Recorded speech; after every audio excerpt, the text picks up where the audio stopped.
it comes to really trusting your doctor. You have to have that relationship because it's a big deal. And I tell people we're taking care of two patients, taking care of you and I'm taking care of your baby. I'm about to be 40. I was on my 4th baby. I was like, I got 3 kids to go home to. What are we gonna do to make sure I get out of this hospital alive and still have a good experience? Now more than ever, it is very important that you all out there, that we all listen to Black women. And in this episode, we're gonna be talking about how we can feed our minds, our bodies, and our soul. So I know when it comes to choosing a doctor on either side, I just go for whoever looks like me. Oh. Okay, I'm like, well, she gotta know what I'm going through because she looks like me and she's going to be able to relate. Now, I'm pretty sure that's not how you're supposed to just choose your doctor. No. Okay, so how would you ladies say you go about choosing, because you yourself are in healthcare, obviously, so how would you go about choosing your doctor? Yeah, so whoever's gonna listen to you, right? So the doctor who took out my fibroids was a white man and he was fantastic. He was wonderful, he listened to me. I will say now that I'm in Atlanta and everybody is blackity black. My family doc is black, my OB-GYN is black, and I feel like they both took really good care of me during my pregnancies and even when I'm not pregnant. But I would say sometimes it's trial and error. You might not know right away. So I would say, who are your friends going to? Who is, getting recommended? Look at their, reviews online.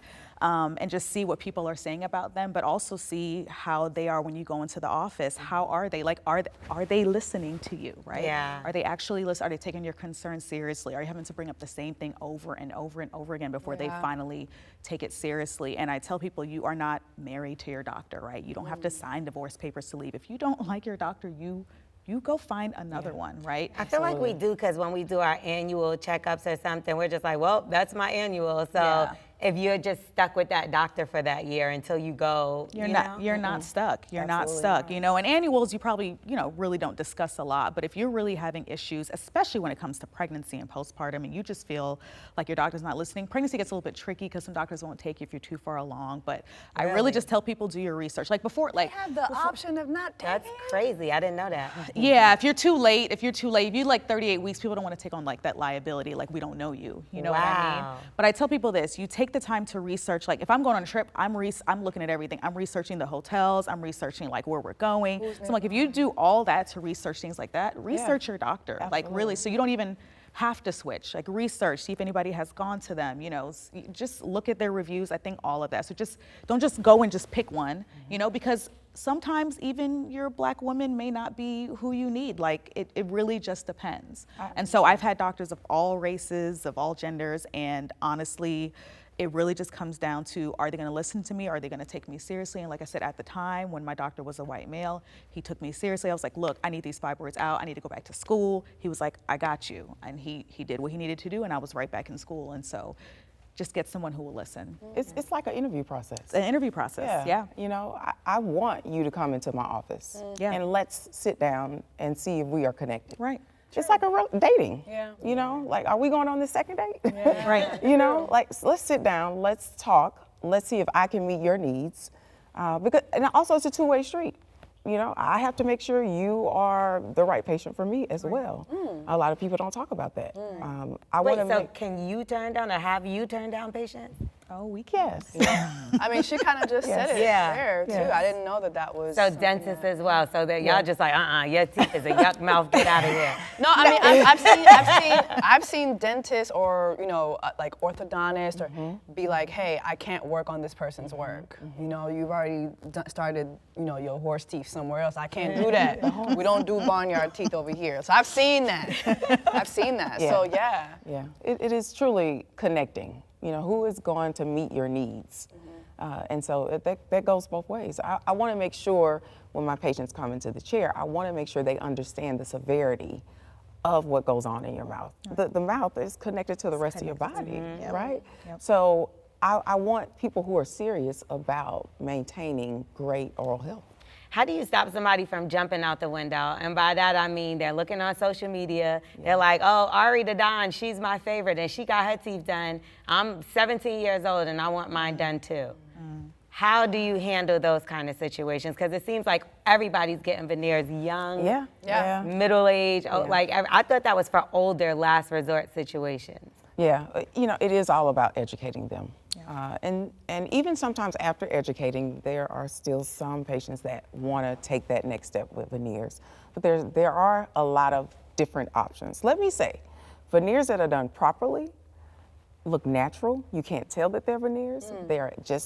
They enhance a person's smile and look. Yeah. There are a lot of veneers that are done on celebrities that look a hot mess. Yeah. Can right? you name one? No, no, I shall not. Why not? I can name several.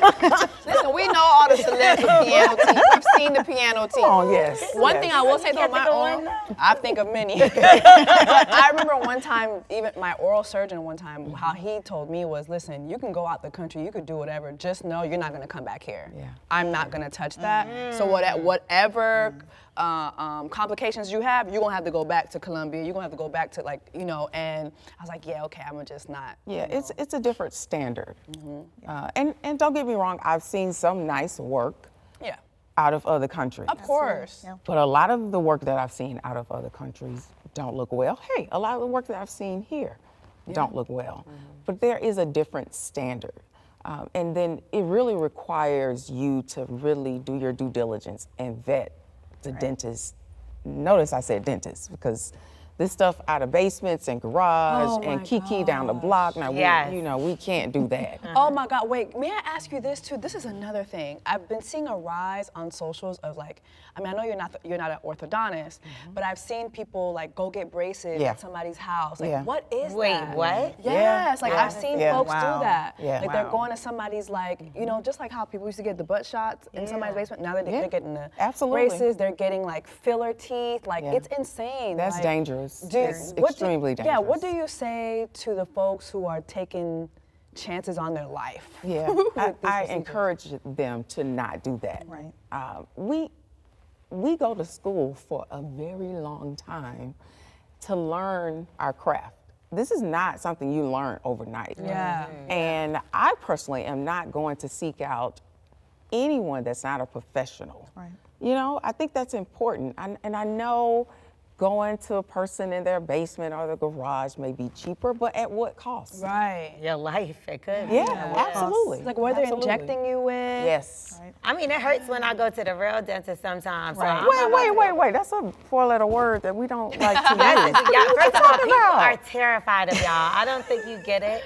And it's sometimes They're terrified of me too. Yeah. Well, you are shoving something up there.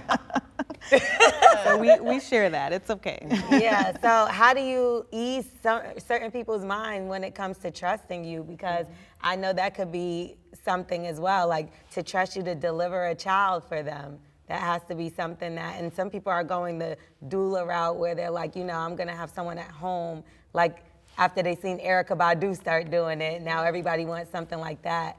How does that affect you or your business? Does that? Not really. So I tell people that it's great to have a support person there, right? So I think it's great to have a doula. A lot of the patients that we deliver do have their doulas that are right there, and we can work it's not a competition, right? We work in conjunction with each other.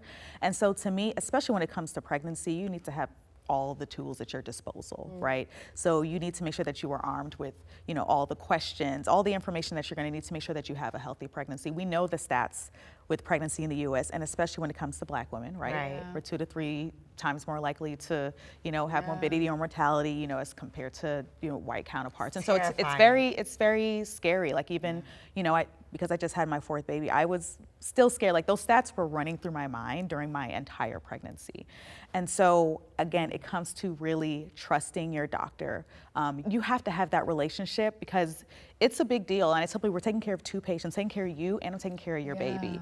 And so you really have to have someone who's really going to listen to you, who's going to give you your options, where it's not just you do this and nothing else. The reason people are scared of the hospitals, number one, because of the history of, we've been tampered with and experimented on, through all of history. If you even read medical racism, it's crazy what has been done in the past. That's a whole other episode. That can be an episode on its own. And so you really want to make sure that whoever you're with is truly listening to you and is truly taking all your concerns. People come in and they're like, well, I don't want to do this and I want to walk. Great. do that. Let's work together. You know, medicine should not be paternalistic where I'm telling you what you should do, right? You have autonomy, so let's work together to see what you can do. And I fully support a support person or a doula or anybody that's going to be there to help you answer your questions, because everyone is not medical. I knew exactly what to ask and what to request for my C-section and for my delivery. Everybody doesn't know that. And so you really want to make sure that you have someone who can help you to ask the right questions. What are my other alternatives? What is next? If this doesn't work, what is going to be your plan? Because people don't really question people. I did all of that, right? Well, what's your plan if this doesn't work? If I get to bleeding, what's going to happen next? What are we going to do to prevent my bleed? Like that's the stuff I ask, because